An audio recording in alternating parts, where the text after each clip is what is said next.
Será que o AlphaFold poderia nos livrar aí da próxima pandemia? Possivelmente, ajudando aí no desenvolvimento de vacinas de forma muito ágil?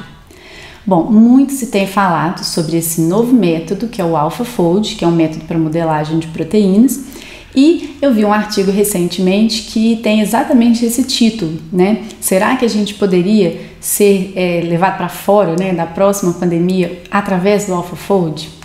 Então assiste esse vídeo que a gente vai falar um pouquinho sobre isso.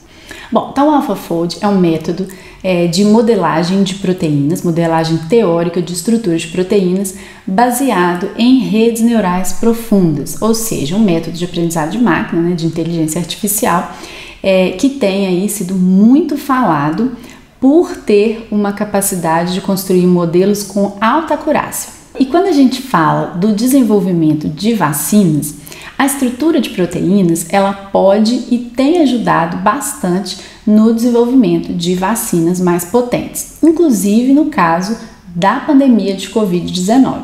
Vocês devem ter ouvido muito falar sobre os estudos da proteína Spike, que é uma proteína que fica ali na superfície do vírus, a espícula do vírus, e que é neutralizada pelos anticorpos. Tá? Então, o conhecimento da estrutura dessa proteína é de muita utilidade quando a gente está interessado em desenvolver vacinas.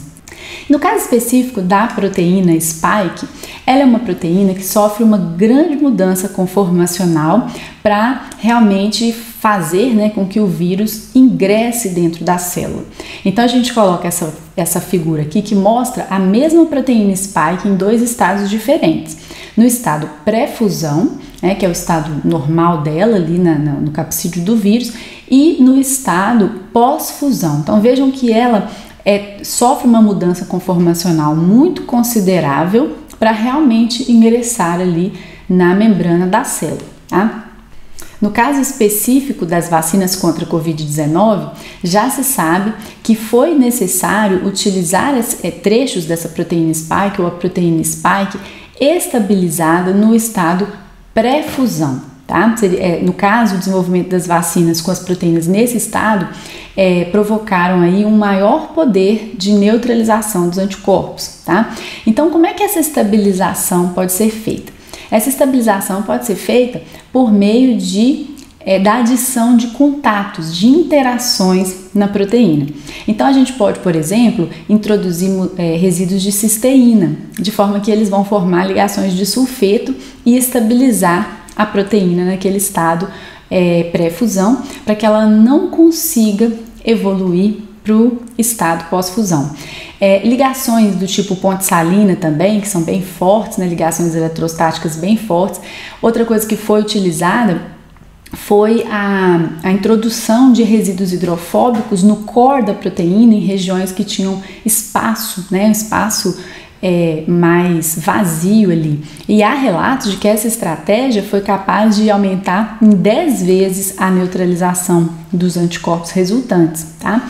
Uma outra coisa que foi utilizada também foi a introdução de resíduos de prolina. Não sei se vocês já ouviram falar, mas os resíduos de prolina, eles têm uma topologia diferente, que a cadeia lateral, ela se liga na cadeia principal do resíduo. É o único resíduo que tem essa característica. E eles são resíduos conhecidos por serem finalizadores de hélices. Eles não são favoráveis na estrutura de alfa-hélices. E como a proteína em estado pós-fusão tem algumas regiões de loop que viram hélices, então foram introduzidos resíduos de prolina para não permitir ou para dificultar a formação dessas estruturas de hélice. E há relatos, inclusive, de que a Pfizer, a Moderna, a Novavax e a Johnson utilizaram essa estratégia de inclusão de prolinas na proteína Spike. E isso levou a um aumento de 50 vezes na neutralização, tá? Pelos anticorpos resultantes também. Então, é bem interessante, a gente falar de estudo no contexto do AlphaFold. Por quê? Porque o AlphaFold ele vem para nos ajudar a construir modelos estruturais de proteínas para as quais a gente não tem estrutura resolvida. E no caso de futuros problemas aí, de outros patógenos emergentes, é possível que a gente ter essa ferramenta em mãos nos ajude a evitar ou a sair muito mais rapidamente desses problemas, né, dessas possíveis pandemias aí. Então, é o que o autor nos fala, né? Se a gente falar do AlphaFold, a gente sabe, né, que segundo o CASP, que é uma grande competição internacional de ferramentas de modelagem de proteína, a gente sabe que o AlphaFold veio aí para bater os outros métodos, né, que estão aí com uma métrica de qualidade mais ou menos estabilizada na última década, né, praticamente até mais.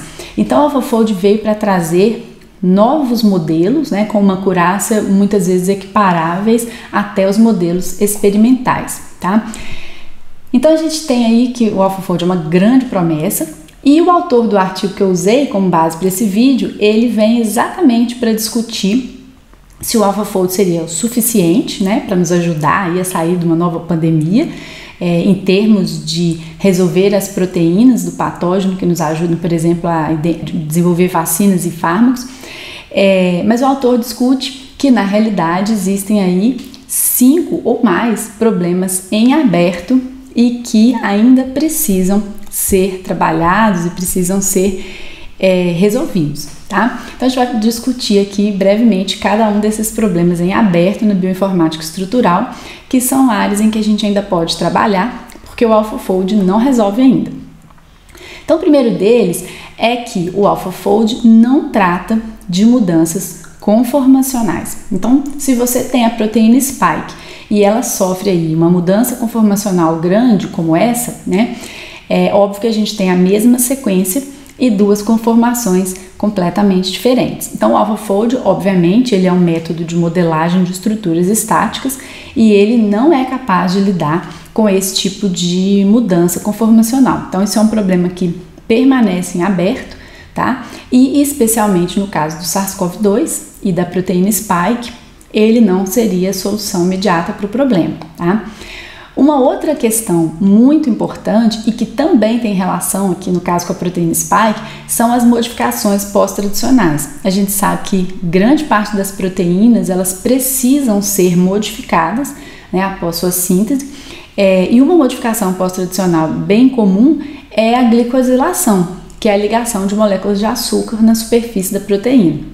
Então, a proteína spike mesmo é uma glicoproteína, né? Tem esse monte aí de moléculas de açúcar ligadas na sua superfície e o AlphaFold ainda não constrói modelos com essas modificações pós-traducionais. Uma outra questão em aberto, né, que o nosso grupo trabalha e vários outros grupos aí trabalham também, são as interações das proteínas com outras moléculas. Então a gente sabe que as proteínas, para desempenhar a sua função, elas interagem com outras proteínas, com peptídeos, com pequenas moléculas, com DNA e os modelos construídos pelo AlphaFold obviamente não consideram isso, né? Isso teria que ser estudado sob a perspectiva de outras técnicas, outras ferramentas, tá? Então ainda é uma questão, né, que os modelos construídos, eles não levam em conta as interações que essas cadeias realizam com outras proteínas ou outras moléculas, tá? Uma outra questão importante e que está até na documentação do AlphaFold, caso você tenha lido, né, você deve ter visto isso lá, é que ele também não é uma ferramenta adequada para analisar o impacto de mutações na estrutura da proteína, tá? Então o que acontece? A gente tem a proteína, a gente tem às vezes uma mutação pontual, tanto no núcleo quanto na superfície, no sítio de ligação, e a gente está interessado em entender os impactos daquela mutação, tanto na conformação quanto na interação da proteína com outras moléculas, né? E lá na documentação do AlphaFold fica bem claro que muitas vezes, né, se você introduz uma mutação na proteína, isso vai trazer modificações diversas na estrutura, mas isso não pode ser observado nos modelos do AlphaFold, tá? O que vai acontecer é, se você mandar 2 sequências 99% idênticas, muitas vezes você vai obter exatamente o mesmo modelo, né? Com uma pequena modificação local ali no resíduo, tá? Então ele não é feito, não é desenvolvido para tratar mutações e o seu impacto. Uma outra questão que, assim, óbvio que não é o objetivo, né, dos métodos de modelagem molecular, é o entendimento da covariação dos resíduos ali. Então, do mesmo jeito que o AlphaFold não é adequado para trabalhar com mutações, com o impacto de uma mutação no modelo, ele também não vai ser hábil, né, a tratar como é que um resíduo mudando impacta na ligação com o outro, tá? Então eu coloquei aqui um exemplo em que a gente tem a proteína spike em cinza interagindo com a proteína CE2 em verde, tá? Se eu faço uma mutação ali num resíduo ali que eu coloquei em sticks ali na interface, aquilo pode provocar a mudança na afinidade, pode provocar mudanças de conformação, pode provocar mudanças diversas, e seria muito interessante ter métodos que nos permitem analisar o que acontece se você mutar uma das superfícies, né? Então, se eu muto a superfície da spike, o que acontece com a superfície da CE2, né? O que tem que acontecer ali? E isso é muito importante no contexto das variantes do vírus que a gente vem observando, né? Então, seria muito interessante que a gente tivesse métodos de modelagem que nos permitissem avaliar esse impacto, né? Do que acontece se eu muto a proteína A e a proteína B tem que interagir com ela. Ela tem que sofrer uma mutação, né? uma mutação compensatória, tá? Então existem aí inúmeros métodos na literatura que analisam a covariação de resíduos, tá? Mas obviamente não é o caso de um método de modelagem molecular como o AlphaFold, né? Então a gente falou aqui de algumas das limitações, né? 5 limitações importantes. Se a gente olhar apenas o AlphaFold, né, que é um método de modelagem por homologia, e que ainda dificultam, né, ainda não tornam o AlphaFold uma ferramenta que traz todas as soluções aí no contexto de uma pandemia, no contexto de um desenvolvimento de vacina, de uso para drug discovery em geral, tá?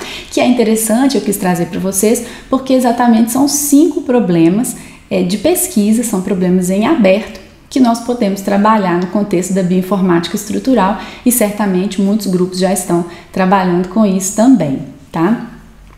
Então, se você gostou desse conteúdo, não deixe de compartilhar com os colegas, não deixe de curtir, porque o YouTube divulga mais esse vídeo para os outros colegas, e se você ainda não está inscrito, não deixe de se inscrever também. Até o próximo!